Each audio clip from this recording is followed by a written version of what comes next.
আমি প্রতিদিনই মিঠিজোড়া গল্পের পাশাপাশি আমি আমার ডেইলি লাইফস্টাইল ব্লগ শেয়ার করি। প্লিজ আমার ভিডিওগুলো দেখে আমার পাশে থাকবে। আজ আমি তোমাদের সামনে নিয়ে চলে এসেছি মোচা ছাড়ানো অল্প সময়ের টিপস সহ।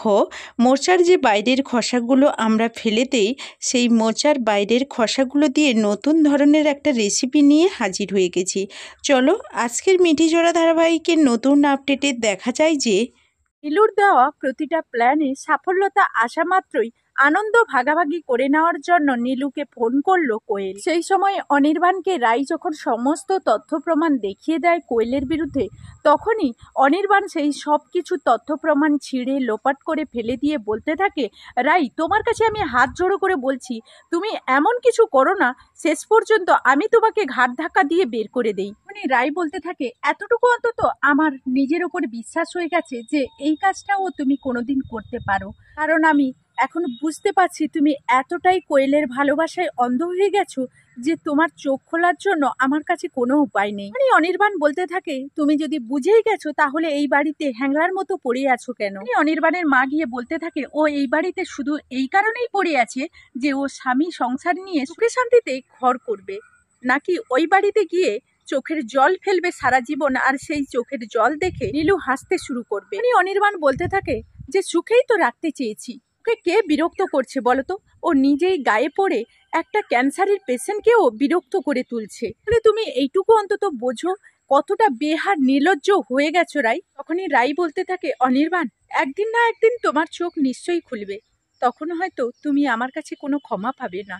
এই কথা বলা মাত্রই অনির্বাণ অফিসের উদ্দেশ্যে রওনা হয়ে যায়। আর তখনই কোয়েল এসে রাইকে বলতে থাকে, রাই অনেক তো চেষ্টা করলে অনির্বাণের চোখ খোলানোর জন্য লাভ হবে না, কারণ এইবার আমি এমনভাবে অনির্বাণকে আমার হাত করে নিয়েছি, এইবার আমার হাত থেকে অনির্বাণকে কেউ কেড়ে নিতে পারবে না, এতটুকু তুমি শিওর থাকতে পারো। রাই বলতে থাকে, যতক্ষণ পর্যন্ত আমার শ্বাস আছে আমি ততক্ষণ পর্যন্ত এই একইভাবে চেষ্টা করে যাব, কারণ আমি জানি একদিন না একদিন আমার এই চেষ্টা সফলতা পাবে।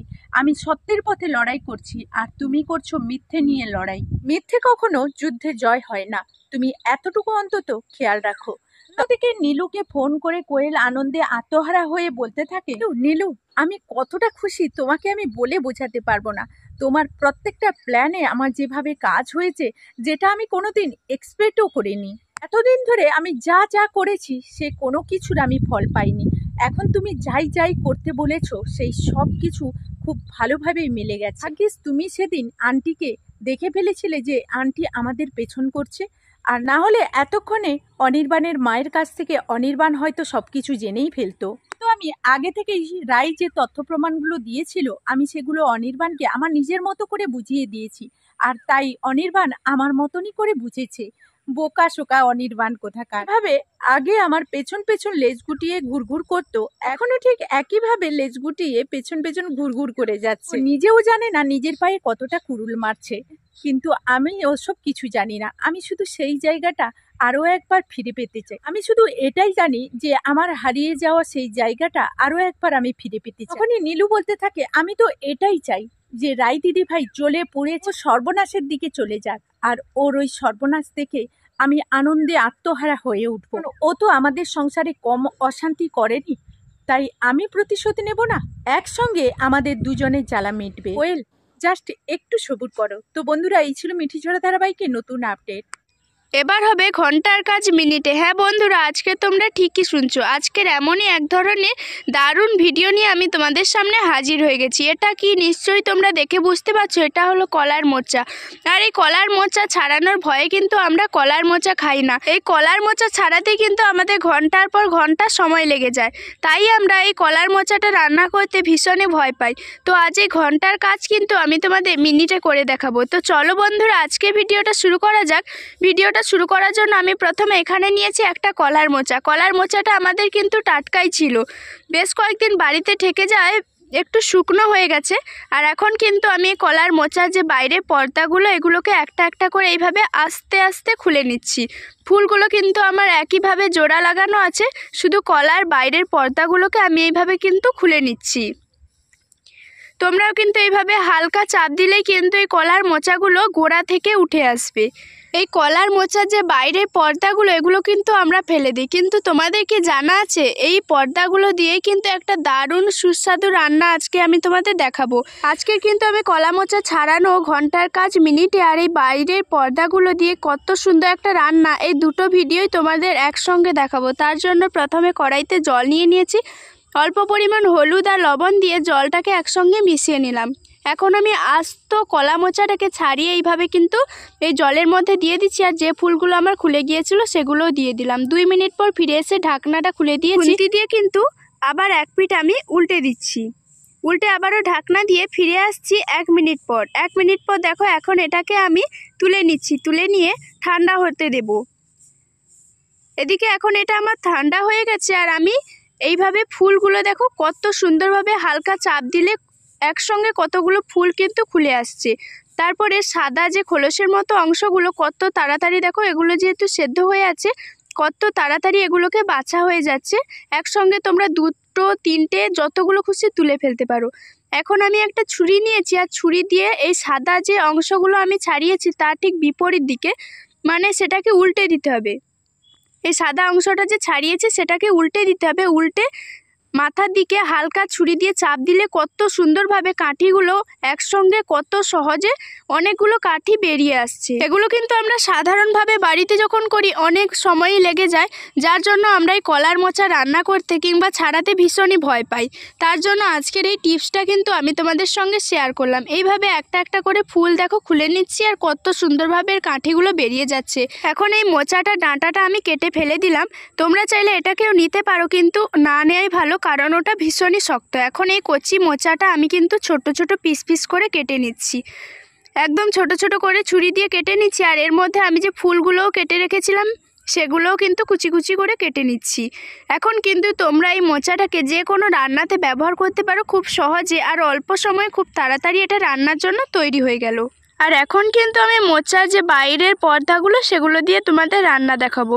তার জন্য অল্প হলুদ আর একটা পাত্রে অল্প জল নিয়ে কিন্তু হলুদ আর জলটাকে একসঙ্গে মিশিয়ে আমি একদিকে সরিয়ে রেখে দেবো। আর এখন এদিকে নিয়েছি আমি কলা মোচার বাইরের যে পর্দাগুলো। আমরা কিন্তু সকলেই এই পর্দাগুলোকে ফেলে দিই, কেউই কিন্তু কাজে লাগায় না, ভাবি এগুলো কোনো কাজের না, কিন্তু এটা আমাদের ভুল ধারণা। কলা মোচার সব অংশই কিন্তু সত্যি আমাদের ভীষণ উপকারী। এইভাবে কলা মোচার বাইরের অংশটাকে সরু করে, একদম সরু করে আমি রোল করে পেছনের দিকটা আমি কেটে ফেলে দিলাম, কারণ এটা কোনো কাজে লাগবে না, ভীষণই নরম এই জন্য। এখন এই রোলটাকে আমি কিন্তু একদম সরু সরু, যতটা সম্ভব সরু করে তোমরা কাটবে, সরু সরু করে কিন্তু কেটে নিচ্ছি। আমি কেমনভাবে কাটছি দেখে নিশ্চয়ই বুঝতে পার। দেখো এগুলো কাটার পর কিন্তু একদম গার্ডারের মতো হয়ে যাচ্ছে, কত সুন্দর দেখতে লাগছে, গোল গোল একদম পুরো যেন গার্ডার।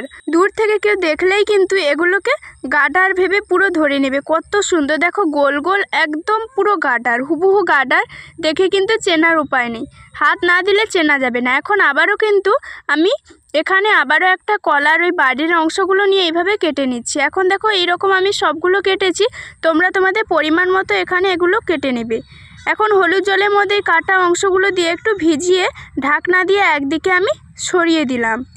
এদিকে একটা পাত্রে আমি নিয়েছি একটা কাঁচা ডিম। তোমরা এখানে 1, 2 যেরকম পরিমাণ সেই রকম কিন্তু ডিমটা নেবে। একটা ডিম নিলাম, আর ডিমের মধ্যে অল্প লবণ দিয়ে ডিমটাকে কিন্তু 3 থেকে 4 মিনিট আমি খুব ভালোভাবে ফেটিয়ে নেব। খুব ভালোভাবে কিন্তু এই ডিমটাকে ফেটাতে হবে। তোমরা চাইলে হ্যান্ড হুইস্ক কিংবা কাঁটা চামচের সাহায্যে এটা ফেটিয়ে নিতে পারো। এখন এটা ফেটানো হয়ে গেছে, আর আমি এইভাবে হলুদ জলের মধ্যে কলা মোচার বাইরের অংশগুলো কেটে ভিজিয়ে রেখেছিলাম সেগুলোই ডিমের মধ্যে কিন্তু তুলে দিয়ে দিলাম। জল ঝরিয়ে আমি কিন্তু ডিমের মধ্যে দিয়ে দিলাম, দিয়ে একটু নাড়াচাড়া করে কিন্তু এটাকে ঢাকনা দিয়ে আমি একদিকে সরিয়ে রেখে দেব। এদিকে একটা পাত্রে আমি নিয়ে নিচ্ছি 3 চামচ পরিমাণ কর্নফ্লাওয়ার। কর্নফ্লাওয়ার তোমরা যে কোনো মুদিখানা দোকানে পেয়ে যাবে। আর 3 চামচ পরিমাণ চালের গুঁড়ো দিয়ে দিচ্ছি, পরিমাণ মতো লবণ, আর 1/2 চামচ পরিমাণ হলুদ গুঁড়ো, 1/2 চামচ লঙ্কার গুঁড়ো, আর তোমরা চাইলে কাশ্মীরি লঙ্কাও ব্যবহার করতে পারো। 1/2 চামচ পরিমাণ জিরে গুঁড়ো দিলাম। তোমরা চাইলে গোলমরিচ গুঁড়ো এখানে দিতে পারো, তবে আমি দিলাম না। সব কিছু মশলাগুলোকে আমি এখন কিন্তু একসঙ্গে খুব ভালোভাবে মিশিয়ে নেব। খুব ভালোভাবে আমার দেখো এখন মেশানো হয়ে গেছে। আর এখন আমি ডিমের মধ্যে যে কলা মোচার অংশগুলো কেটে ভিজিয়ে রেখেছিলাম সেগুলো কিন্তু এইভাবে তুলে কর্নফ্লাওয়ার চালের গুঁড়ো যে মিশ্রণটা আমি তৈরি করে রেখেছিলাম সেটার সঙ্গে একটু ভালোভাবে মিশিয়ে হাত দিয়ে কিন্তু এইভাবে ঝেড়ে নিচ্ছি। এইভাবে কলা মোচার বাইরের অংশগুলো কেটে এই কর্নফ্লাওয়ারের সঙ্গে মিশ্রণটা যে তৈরি করে রেখেছি সেগুলো মিশিয়ে একটু হালকাভাবে নাচিয়ে নিলে কিন্তু এর যে এক্সট্রা মিশ্রণগুলো গায়ের মধ্যে জড়ে থাকে সেগুলো কিন্তু খুব ভালোভাবে ঝরে যায়। এখন আমি এইভাবে মিশিয়ে নিচ্ছি আর একটা পাত্রের মধ্যে কিন্তু এইভাবে এগুলোকে ঝেড়ে রেখে দিচ্ছি। আর এখন দেখো আমি সবগুলো এইভাবে তৈরি করে নিয়েছি। এদিকে কড়াইতে আমি 4 থেকে 5 চা চামচ পরিমাণ সাদা তেল দিয়ে কিন্তু হালকা হিটে এটাকে ভেজে নেব। তোমরা চাইলে এটাকে সকাল বিকেল কিংবা চায়ের সঙ্গে নাস্তা হিসেবে ব্যবহার করতে পারো। খুব কম সময় চটজলদি হয়ে যায় এই নাস্তাটা, যে কেউ একবার খেলে কিন্তু এটা বারবার খেতে চাই। এগুলো ভাজতে কিন্তু মাত্র 2 থেকে 3 মিনিট বড়জোর লাগবে। আমার 2 মিনিটের মধ্যে প্রায় বলতে গেলে ভাজা হয়েছিল। আবার কিন্তু আমি বাকিগুলো দিয়ে দিলাম, দিয়ে আবারও হালকা হিটে কিন্তু এগুলো ভেজে নেব। খুব সহজে কিন্তু ভাজা হয়ে যাচ্ছে। আমরা কিন্তু জানতাম না যে কলা মোচার বাইরের খোলগুলো দিয়েও যে এত সুন্দর একটা রেসিপি তৈরি হয়ে যাবে, আর যেটা খেতে কিন্তু খুবই মুখরোচক হবে আর আমাদের শরীরের পক্ষে ভীষণই উপকারী। এখন সবগুলো ভাজা হয়ে গেছে আর আওয়াজ শুনে নিশ্চয়ই বুঝতে পারছো কতটা মুচমুচে হয়েছে। এগুলো কিন্তু একবার কেউ খেলে চিপস দোকান থেকে কিনে নিয়ে আসার কথা আর খাওয়ার কথা সবাই ভুলে যাবে। বন্ধুরা, তোমরা যদি এই ভিডিওটা ফেসবুক পেজ থেকে দেখো অবশ্যই পুতুল ফ্যামিলির পেজটাকে একটা ফলো করে লাইক কমেন্ট করে পাশে থাকবে। আর ইউটিউব থেকে দেখলে অনুরোধ থাকলো নতুন হয়ে থাকলে সাবস্ক্রাইব করে লাইক কমেন্ট করে পাশে থাকবে। এখনকার মতো বিদায় নিচ্ছি, সবাই ভালো থাকবে।